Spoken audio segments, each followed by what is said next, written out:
누군가를 만나 사랑을 나누고 깊은 인연을 맺는 것은 생의 가장 큰 축복이지만 그 인연의 끝에 찾아오는 이별은 피할 수 없는 통치기이기도 합니다.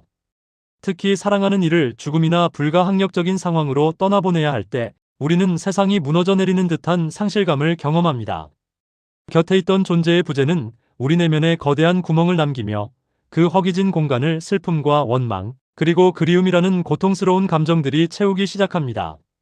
우리는 이별을 존재의 영원한 소멸로 여기며 떠난 이의 그림자를 붙잡고 오늘이라는 시간을 눈물로 적시곤 합니다. 마음의 본래의 자리를 확인하지 못한 이에게 이별은 자아의 일부가 잘려나가는 잔혹한 형벌과 같습니다. 그는 상대방을 자신의 소유물이나 자아의 연장선으로 여겼기에 그 존재가 사라지는 순간 자신의 정체성마저 흔들린다고 느낍니다. 그 사람 없이는 살 수 없어라는 말은 에고가 상대에게 얼마나 깊이 의존하고 있었는지를 대변합니다. 그는 떠난 이와의 과거 기억 속에 자신을 가두고 현재의 삶을 거부합니다. 이때 그가 겪는 고통의 실체는 상대의 부재 그 자체보다 함께여야만 한다는 자신의 고정된 욕망이 현실과 충돌하며 내는 파열음입니다. 그는 슬픔을 훈장처럼 달고 살며 고통 속에 머무는 것이 떠난 이에 대한 의리라고 착각하기도 합니다. 마음을 추스르고 다시 웃음을 찾는 것에 죄책감을 느끼며 스스로를 우울의 늪으로 밀어넣습니다.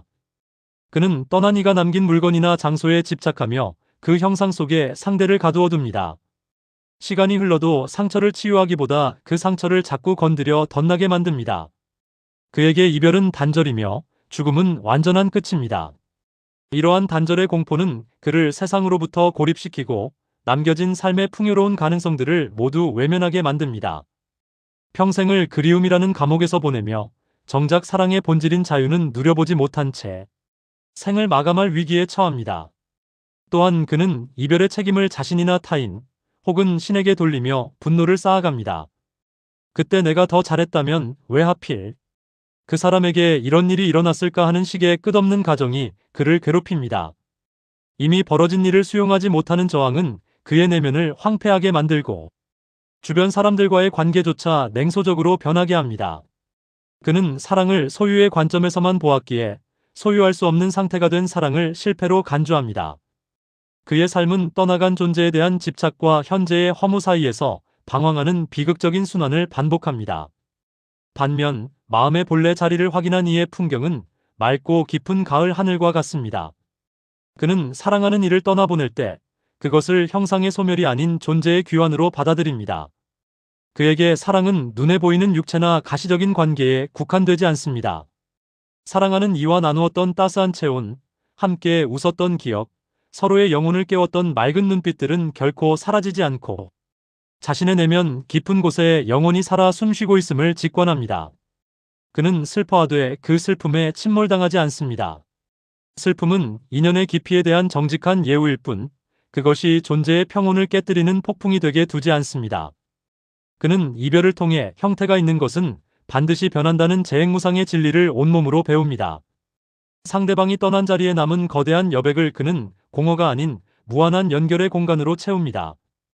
이제 사랑하는 이는 특정한 장소에만 있는 것이 아니라 바람 속에 있고 햇살 속에 있으며 자신이 들이마시는 공기 속에 함께 있음을 느낍니다.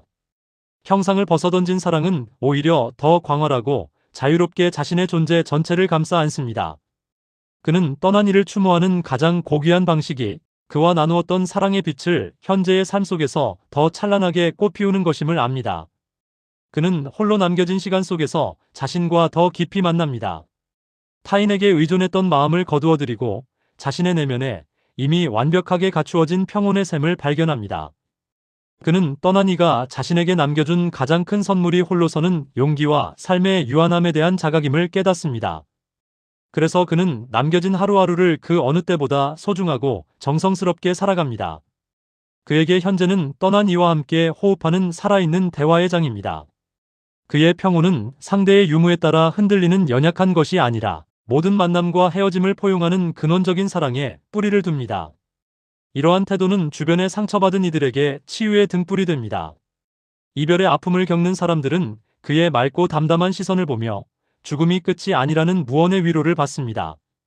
그는 자신의 슬픔을 승화시켜 세상을 향한 더 큰 자비로 돌려줍니다. 사랑하는 이를 잃은 고통을 아는 자만이 다른 이의 눈물을 진심으로 닦아줄 수 있음을 그는 잘 알고 있습니다. 그는 이별을 통해 더 깊은 인간성을 회복하고 보이지 않는 생명의 그물망 속에서 우리 모두가 연결되어 있다는 우주적 지혜를 증명해 보입니다. 우리는 이제 깨달아야 합니다. 진정한 사랑은 소유하는 것이 아니라 공유하는 것이며 붙잡는 것이 아니라 놓아주는 것입니다. 사랑하는 이가 당신 곁을 떠난 것은 당신을 버린 것이 아니라 자신의 역할을 다하고 본래의 자리로 돌아간 것뿐입니다.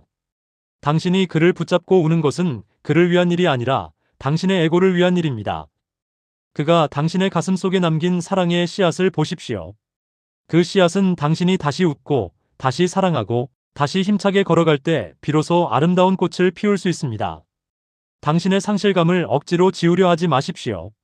그 아픔 속에 가만히 머물며 그 고통이 당신에게 건네는 말을 들으십시오. 이별은 당신의 삶을 파괴하러 온 것이 아니라 당신의 가슴을 더 넓게 열어 우주적 사랑을 담게 하려고 찾아온 엄격한 축복입니다. 당신이 형상에 대한 집착을 내려놓고 존재의 본질에서 상대와 만날 때 이별은 영원한 합일로 변할 것입니다. 당신의 평온은 누군가와 함께 있을 때만 주어지는 조건부가 아니라 모든 인연이 가고 난 뒤에도 변함없이 당신을 지켜주는 근원적인 빛입니다.